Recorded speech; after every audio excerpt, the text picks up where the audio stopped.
Welcome to the Suicide Squad audio companion and narration by MC Brown, part 2. And just like in the first video where there's an extensive intro introducing what exactly I'm doing all here, I'm reading from the Suicide Squad original 80s to 90s series. We're starting with the trade volumes, starting with volume 1, and we're just comic by comic within these trades I'm reading.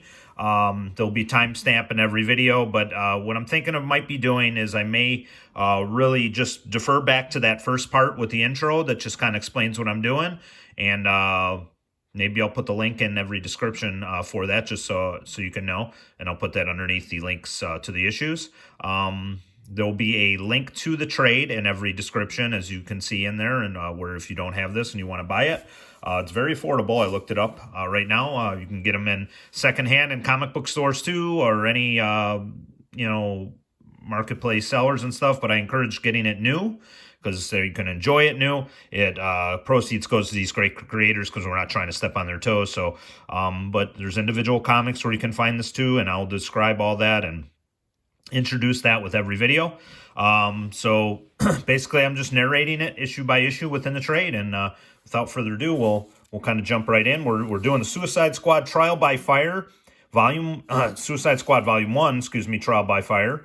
And this is the trade with the works of John Ostrander, Luke McDonnell, predominantly featured. We'll get the creators' names with every issue, as you can see. Where we left off after the intro is on page 7, The Secret Origin of the Suicide Squad, page 7, from Secret Origins number 14, May 1987, cover pencils by Luke McDonnell, cover inks by Dave Hunt.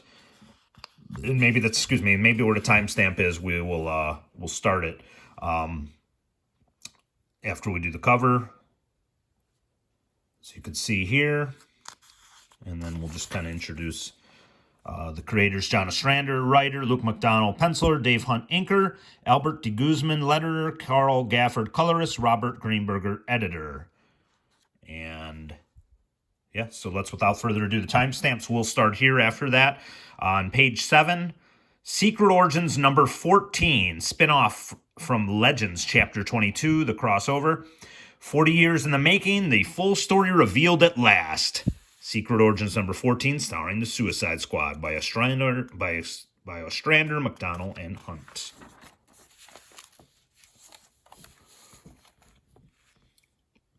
It be wrong, sir. That's for sure. We forgetting who took care of Brimstone?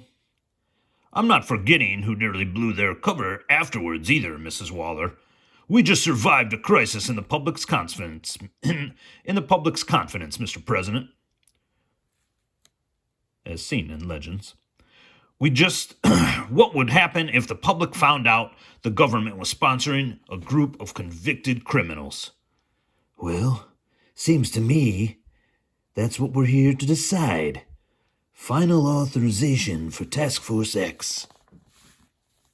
Look, Mr. President, I'm not saying there aren't risks involved or rough edges to smooth out, but we knew all that going in. Mrs. Waller, Sarge Steele here isn't the only one who's having second thoughts about all this. I do too. Should the U.S. be involved with something like this? Always has been before, sir. What's this? Brought along some artillery, Mr. President. A little history. You might say those files contain the secret origin of the Suicide Squad. Got to start back in World War II on Dinosaur Island in an action codenamed The War That Time Forgot. A ragtag group labeled Squadrons S is assigned and soon call themselves the Suicide Squadron because being assigned to it was considered grounds for suicide. This is where they sent the broken men, the alienated, the disaffected, the borderline wackos, all the most expendable sorts, and they knew they were expendable. Casualties were high, morale and discipline were low. The men seemed readier to fight each other than the enemy. Brass had to do something.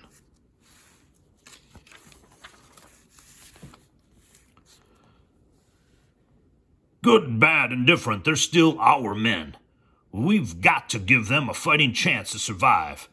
They need a CO, tough, mean, and committed, who'll make them work together. I think Captain Richard Montgomery Flagg is the man, and here's why.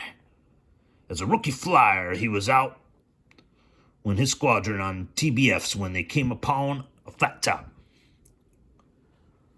Let's get that flat top, gang. Use attack plan 3. Rick, you come in last. We'll pave the way. They're taking all the risks, so there'll be less to clobber me when I make my run. Look at that flak. They've all been hit. No one left but me now. No one left now but me. Then, out of nowhere, he heard a faint voice on the intercom. Up to you now, Rick. Carry on. For us. There was the splash of a plane hitting the sea, then nothing. I'll carry on for you. I'm dying for you. I'm aiming this for you. I'm hitting them for you. That memory drives him and he drives others. He's tough, he's got guts, and he gets results. I think he's equal to this task. Unless, of course, one of you would prefer to try it. 1 week later, Flagg arrived at his new assignment. They gave the squadron a separate set of barracks over here somewhere, they said. Looks like I found it. It also looks like this assignment is every bit as bad as they said it would be. I said 10 up! The new CO is here, on your feet, or what, Carson? What are you gonna do to me? I'm already in the suicide squadron. On your feet, soldier! Not a chance. Bashful Benji needs his beauty sleep.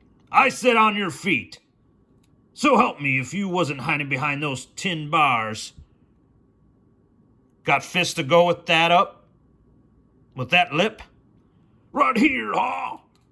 You got my attention. Gotta earn my respect. Oof. You listen to me, all of you. Out there, good men are dying so scum like you can have a chance. You don't deserve it, but you will. Starting now, you will look like a unit, you will act like a unit, you will fight as a unit, and only with the enemy. You're back in the army now, or so help me, I'll put you in graves myself. Understand? Ah, great stuff. Too bad the material stayed classified after the war. It would have made a great movie. Flagg would have been a great part for me. Was he successful?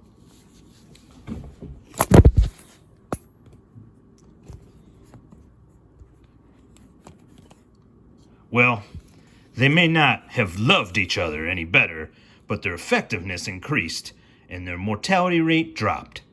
They fought together right through the end of the war.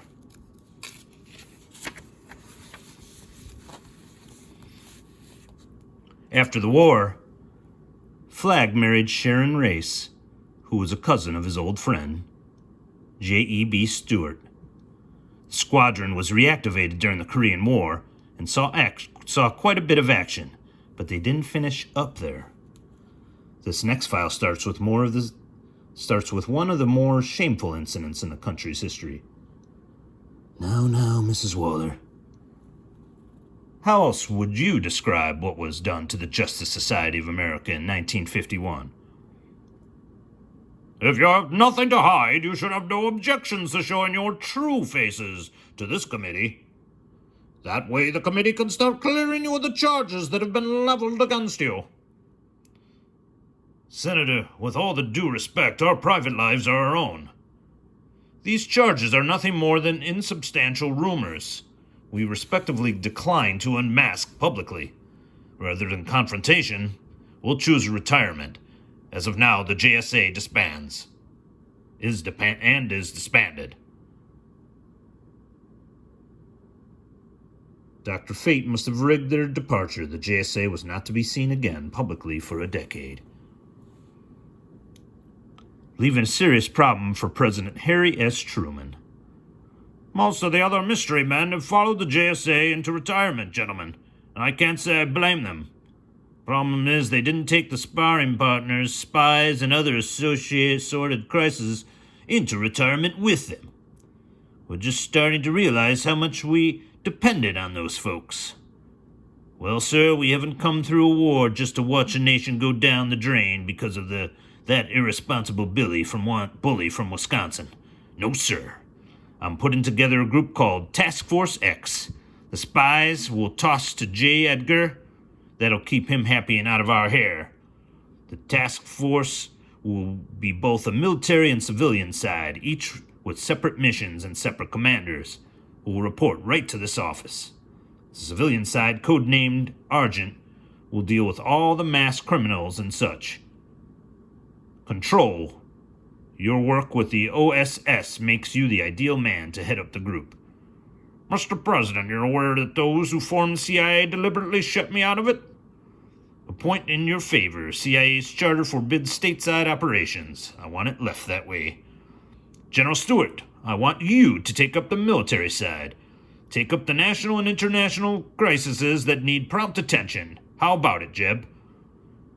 You're the boss, sir. Got some boys over in Korea and nicknamed the Suicide Squad that'd be right for the job. Like to use them.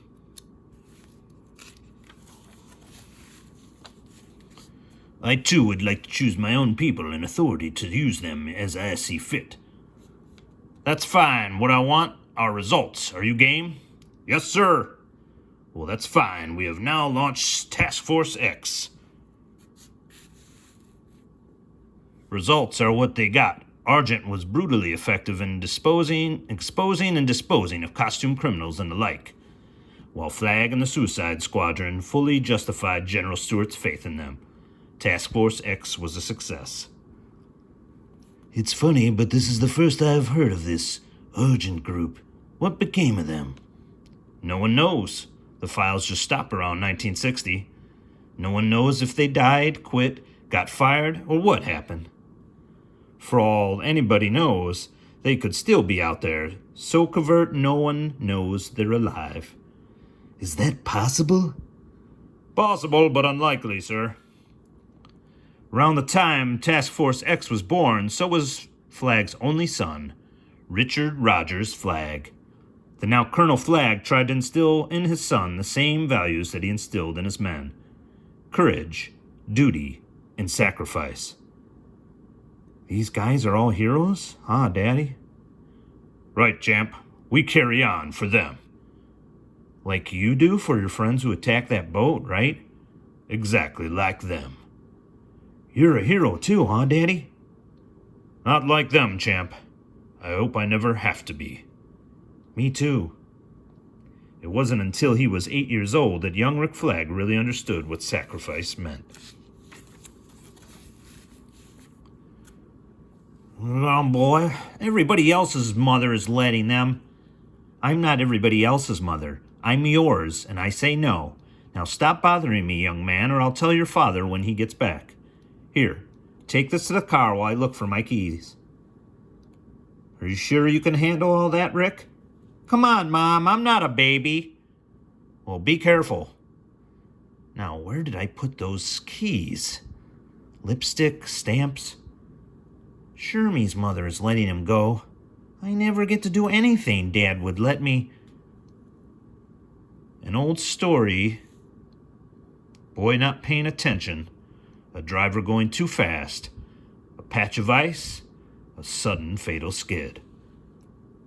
Ricky, get out of the way! Screech. Ah! Mom! Mom! Mom was a hero, wasn't she, Dad? Yeah, a hero, son. Something broke inside Richard Montgomery Flagg when his wife died. They say he was never the same afterwards. Had she not died, would he have still taken the same steps he took 2 years later?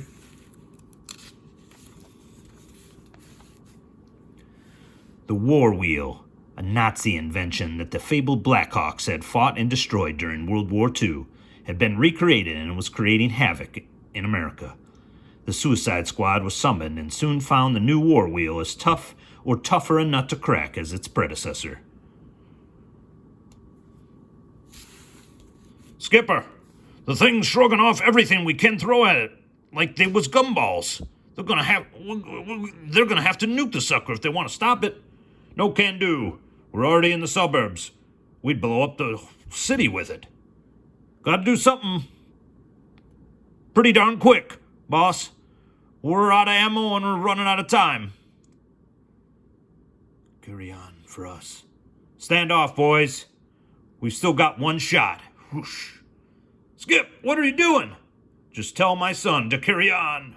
For me. Skip! Boom. I'll remember, Dad. I'll carry on. Young Rick Flag went to live with his godfather, General J.E.B. Stewart. No real surprise, all things considered, that he went into the military when he got old enough. After graduating near the top of his class, Flag went to flight school and eventually became a top-rated test pilot. His only real competition was a guy named Ace Morgan, and between them, there ran a slightly less than friendly rivalry. Hey, Hotshot, time we settled this once and for all. What say to a little friendly dogfight? Mano a mano right now. Bring your tail. I'm gonna wax it. Ace? Heard you got that by shooting down pigeons. You should know. You fly like one. Let's see if I can pluck you like a sky rat. Don't make me nervous, Morgan. I'll paint my cockpit brown. Thought there was something funny about your contrail. Holy! Morgan, Flag! The CO wants your butts in his office now. Sounds like we've done got invited to a barbecue. What the hell you juvenile delinquents think you're doing? That's Uncle Sammy's very expensive hardware you're playing with. Not hot rods. Pair of hot dogs. Lab says movies were inconclusive. Rematch? Anytime, any place. The pair got grounded, delaying their rematch, and before it was lifted, Flag got an official letter. It's about my application to astronaut training.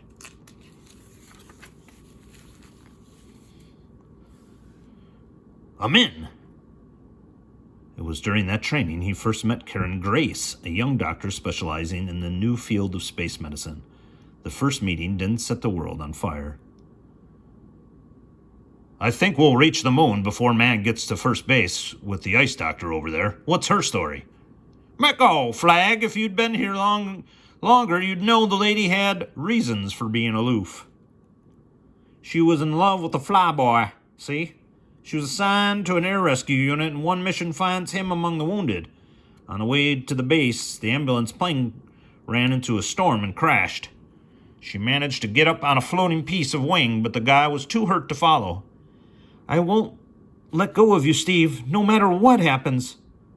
Sorry, Angel, but I'm not going to drag you down with me.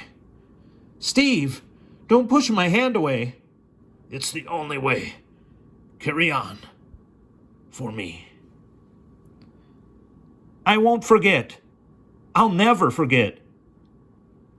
That's why she is as she is, Flag. She's pulling duty for 2.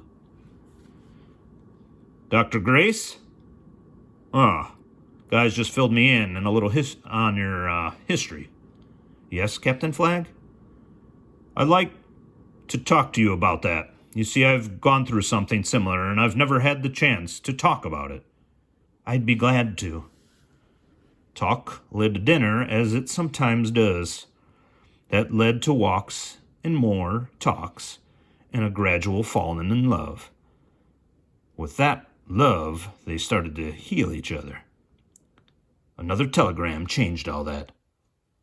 It's from my Uncle Jeb. The Suicide Squad is being reactivated.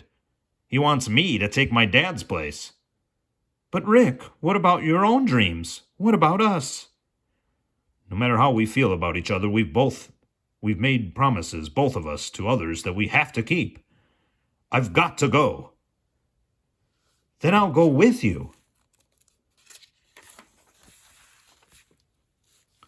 With Argent now out of the picture, the two branches of Task Force X were combined into one, redubbed Mission X.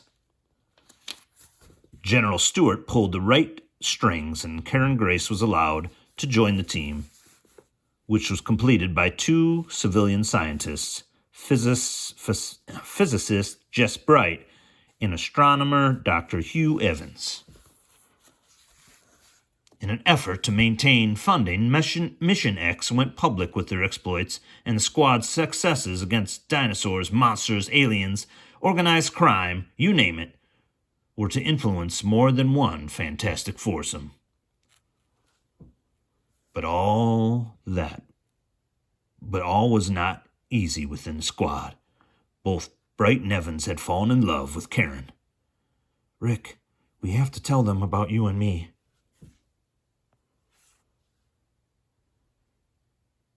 For the sake of the team, we dare not. I've learned something about Hugh and Jeff years ago.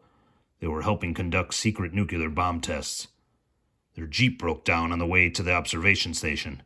The bomb was accidentally triggered early. The others are trapped in there. If it hadn't been for the Jeep, we'd be there too. The radiation was murderously high, but Evans and Bright tried to get their friends out. Come, no closer. We've all had it. Carry on. For us. We will. We will. Their psych profiles indicate they still aren't over the trauma. HQ is worried what another rejection might do to them. For the good of the team, they must never know about our love. Time passed. The superheroes returned. Mission X became largely redundant. More and more, they undertook covert missions like that final fatal mission into Cambodia. Or maybe the odds just finally caught up with them. Trust the Suicide Squad to find out the truth about the abominable snowman the hard way. Yeti! Karen, get back! Evans, Bright, get Karen to safety while I... Rick! Easy, Karen. Will, you don't understand. I've already lost one man I love in action. I won't lose another. You love?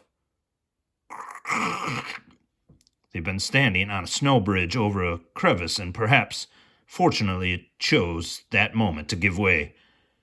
Rick! The odds were with them one more time, and they managed to survive the fall to find themselves in a huge ice cavern with an immense golden temple.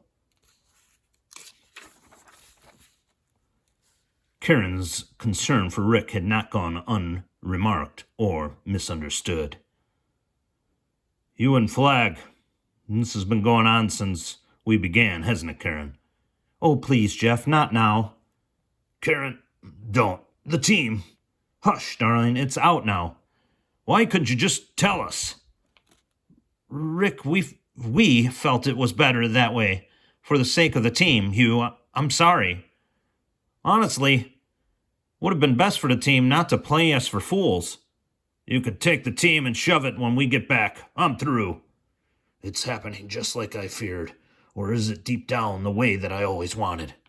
The squad was my duty, not my team, my dream. Deep down, have I set us up for this fall? Anger, doubt, guilt. Suicide Squad was starting to crack.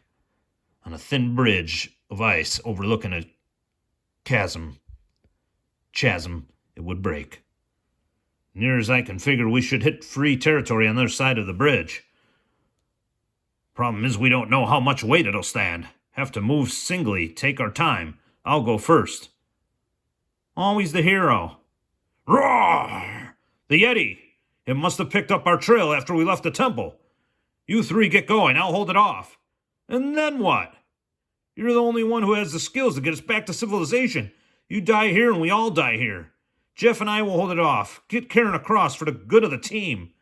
All right, you're right. Karen, let's go. No! No more sacrifices for me. I'm sorry, Karen. But their only chance hinges on how quickly we can get across. Move it, Flag! I don't know how long we can keep this beast at bay. That sound, our weight together is too much for the ice. Got to jump for it.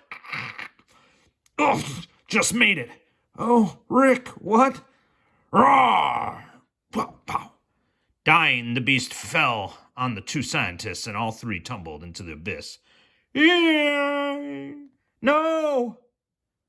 The depths. They fell, took their hand away.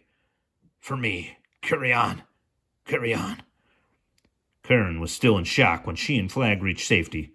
A few days later, the medicos led her away as gently as Flag had done. Something broke inside Rick Flag that day.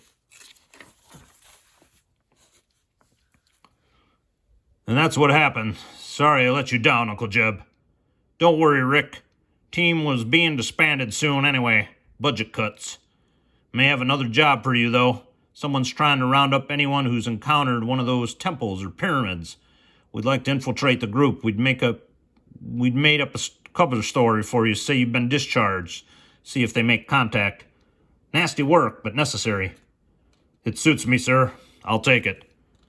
That's how Flag wound up with a group called the Forgotten Heroes, led by a guy they called Immortal Man. Together, they solved the riddle of the Golden Temples. Says here he stayed out with these heroes afterwards. At the government's request, and ironically the group's, although he performed his mission capably, his heart wasn't much in it. Immortal Man died fighting the worldwide crisis last year. Without him, the Forgotten Heroes split up. Well, now I'm not surprised. Looking at the roster, Cave Carson, Dane Dorrance, of the Sea Devils, these boys were group leaders in their own right. Lots of chiefs and too few Indians, if you ask me. What became of Flag, then? Knocked around on a few hush-hush missions. Too old now to go back to astronaut school, especially with the shape that space program's in these days. He looked in on the Grace girl, but she was still largely out of it. Medico suggested she'd get better faster if he didn't come around. Then Mrs. Waller here asked him to head up the new suicide squad. Now, if memory serves, Mrs. Waller, you had something to do with putting the project together. Mr. President, I had everything to do with it. It's all in here. Another file? Mrs. Waller, you'll wear me out.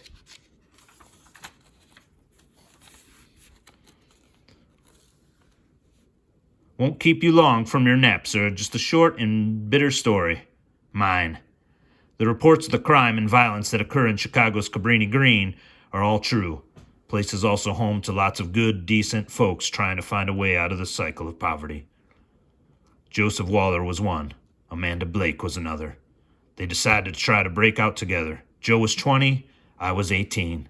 Sometimes you gotta start young while you're still foolish enough to hope, to dream. We wanted a family, and the Lord surely blessed us with one. Joe Jr. and Demita were first. Then came the twins, Martin and Jesse, and then my baby, Coretta. Times were hard, but they didn't make us hard. We got by. Of course, in those days, we had some social programs to fall back on. You do remember social programs, don't you, Mr. President? Now, Mrs. Waller. Cabrini Green is not an easy place to raise children, Mr. President. Gangs claim street corners. Walking to school can be a life and death adventure. School was no sanctuary. Drugs abounded. Still do. All the easy ways out of despair. Short fixes. That leads to hell. That's what we were up against. My kids were strong enough to keep clear of all that. Joe Jr. was using the round ball to get himself clear. Coach Thorpe said he'd have his pick of colleges. But the streets don't let you go that easy. Hey, Mr. B-Ball. Want something? Want $1? All I got is chump change. Crack. You want some too? Got something to give you. Blam. That was the first funeral. 6 months later, Demita was coming home from church one bright sunny Sunday, and the devil was out, calling himself Candyman. Hey, sweet little mama, what say we go over to my place and party? and I make you feel good. Oh, yes, I will. Mister, whatever you selling, I don't need. Now you leave me alone. You're wrong, baby. You want me, I know you do.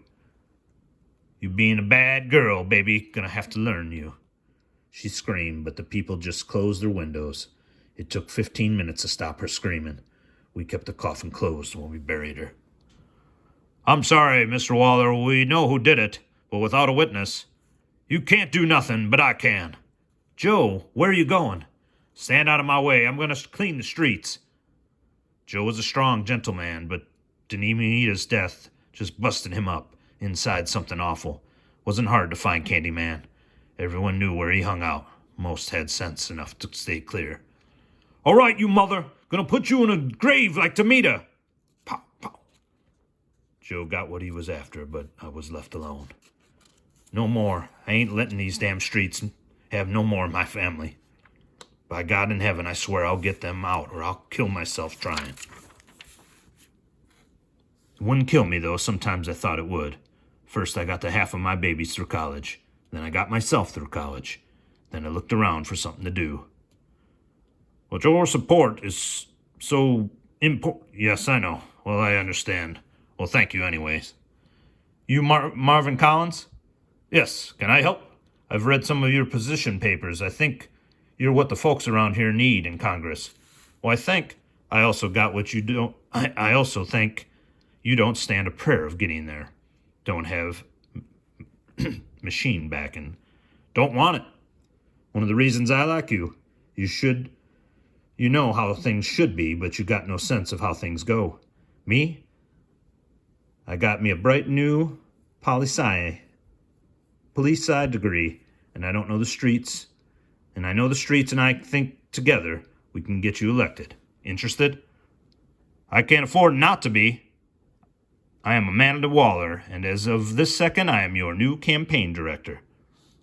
I put together Collins' organization. I hustled campaign money and then hustled votes. And when the smoke cleared, Marvin Collins was on his way to Washington, and I was going along as his aide. Mr. President, you know as well as anyone how effective he's been. All too well, Mrs. Waller.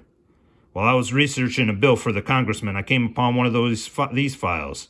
I was intrigued, so I poked and pried and dug around in my gentle way until I got what you see here. And then I got my idea. The new Suicide Squad.